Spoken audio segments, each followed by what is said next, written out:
Avez-vous déjà connu quelqu'un qui semblait absolument intouchable, tellement puissant, tellement couronné de succès, tellement autosuffisant qu'il croyait n'avoir besoin de personne, surtout pas de Dieu?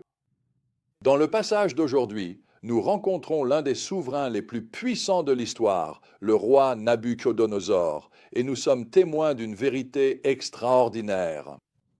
L'orgueil mène à la chute, mais l'humilité ouvre la porte à la restauration, car Dieu demeure souverain, même sur les dirigeants les plus puissants de la terre.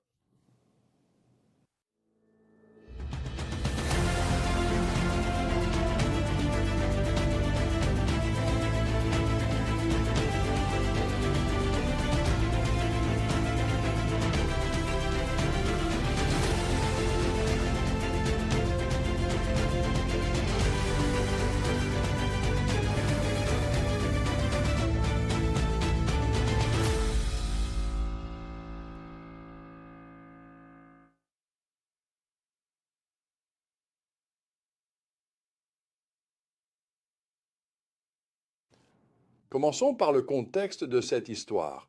Dans Jérémie 52, nous voyons la réalité tragique de l'exil d'Israël. Nabuchodonosor, le roi de Babylone, a emmené des milliers de Juifs en captivité.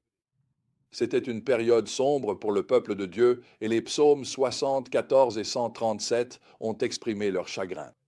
Ils pleuraient au bord des fleuves de Babylone, aspirant à Jérusalem, et criaient à Dieu, « Jusqu'à quand l'ennemi te raillera-t-il, ô Dieu?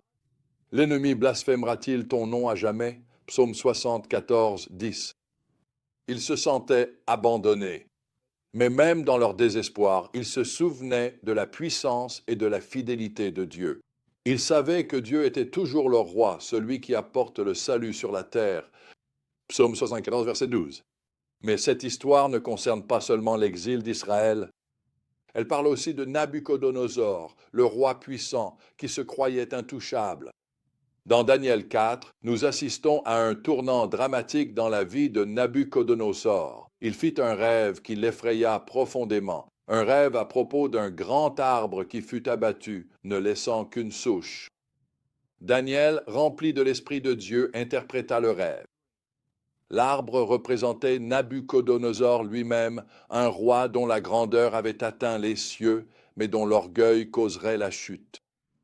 Le message de Dieu était clair. Tu seras chassé du milieu des hommes, tu vivras avec les bêtes sauvages, et tu mangeras de l'herbe comme les bœufs, jusqu'à ce que tu reconnaisses que le Très-Haut est souverain sur tous les royaumes de la terre.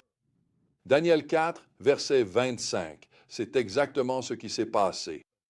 Nabuchodonosor, dans son orgueil, se vanta de ses réalisations en disant « N'est-ce pas ici la grande Babylone que j'ai bâtie comme résidence royale par la puissance de ma force et pour la gloire de ma majesté ?» Daniel 4, verset 30. Mais à peine eut-il prononcé ces paroles que Dieu l'humilia. Il fut chassé de son trône, vivant comme une bête, jusqu'à ce qu'il reconnaisse enfin la souveraineté de Dieu. Lorsqu'il le fit, sa raison et son royaume furent restaurés, et il déclara, « Maintenant, moi, Nabuchodonosor, je loue, j'exalte et je glorifie le roi des cieux, car tout ce qu'il fait est juste, et toutes ses voies sont justes. Et il peut humilier ceux qui marchent avec orgueil. » Daniel 4, verset 37. Ouah! Alors, que pouvons-nous apprendre de cette histoire incroyable? Premièrement, nous voyons que Dieu est souverain sur tous les royaumes, y compris le nôtre. Nabuchodonosor pensait qu'il était aux commandes. Dieu lui a rappelé, ainsi qu'à nous, que c'est lui qui règne sur les nations. Peu importe à quel point nous devenons puissants ou prospères, nous ne sommes jamais au-dessus de l'autorité de Dieu. C'est une vérité qui nous rend humbles. Mais c'est aussi une vérité réconfortante. Et en tant que leader, nous ne devons jamais oublier que Dieu ne nous a pas appelés à bâtir des empires, mais à chercher son royaume. Nous cherchons son royaume et non à construire nos propres empires. Deuxièmement, l'orgueil est dangereux, mais l'humilité conduit à la restauration. L'orgueil de Nabuchodonosor a causé sa chute, mais son humilité lui a rendu la raison et son trône. C'est un rappel puissant pour nous. Lorsque nous commençons à avoir une trop haute opinion de nous-mêmes, nous risquons d'oublier le rôle de Dieu dans nos vies. L'orgueil est peut-être le plus grand piège dans lequel un leader puisse tomber.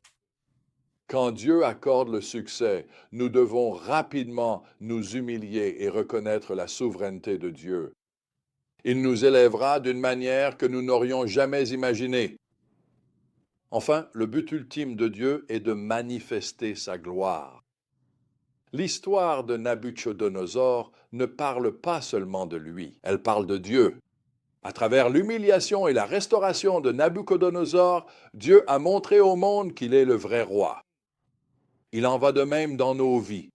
Lorsque nous traversons des épreuves ou que nous faisons l'expérience de la restauration de Dieu, c'est une occasion pour les autres de voir sa puissance et sa gloire. Comment pouvons-nous appliquer ces vérités aujourd'hui? Commençons par examiner notre propre cœur. Y a-t-il des domaines où l'orgueil a pris racine? Peut-être que c'est dans notre carrière, nos relations ou même notre vie spirituelle. Demandons à Dieu de nous aider à nous humilier devant lui en reconnaissant que tout ce que nous avons vient de lui. Lorsque nous faisons face à des défis ou que nous avons l'impression que la vie nous échappe, souvenons-nous que Dieu reste souverain. Il peut apporter la restauration même dans les situations les plus désespérées.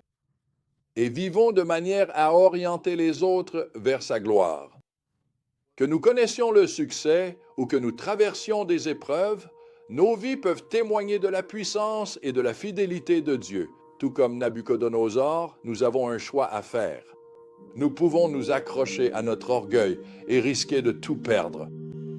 Ou bien nous pouvons nous humilier et expérimenter la restauration qui vient de la reconnaissance de la souveraineté de Dieu. Choisissons l'humilité, choisissons de glorifier le Roi du ciel qui règne sur tous les royaumes, y compris le nôtre.